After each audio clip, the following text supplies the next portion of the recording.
Welcome back, everybody. Today I'm going to teach you how to create a power form in DocuSign eSignature. Power forms are incredibly useful because they allow you to generate a unique signing link that multiple people can use to complete the same document without you having to send individual requests each time.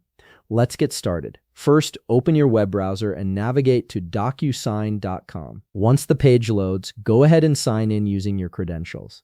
After you've successfully logged in, you'll be taken to your DocuSign dashboard, where you can access all the main features. Now look at the top toolbar of your screen. You'll see several options there. Click on Agreements. This section is where you manage all your document workflows and templates. Once you're in the Agreements area, direct your attention to the left sidebar. Here you'll find various menu options for different features.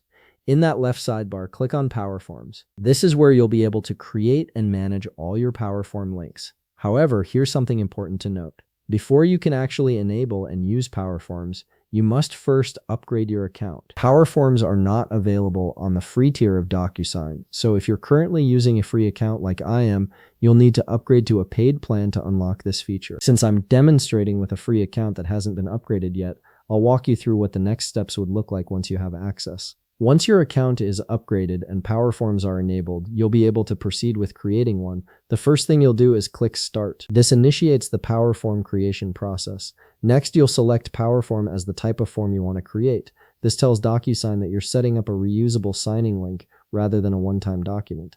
After that, you'll need to choose the template you want to use. The system requires a template to be in place because Powerforms are based on pre-existing document templates. If you don't already have a template created, you'll need to set one up first before you can continue. Once you've selected your template, you'll move on to configuring the settings for your Powerform. This includes giving it a name so you can easily identify it later, setting up authentication requirements to verify who's signing, and establishing an expiration date if you want the link to stop working after a certain period. These settings help you control how and when your Powerform can be used.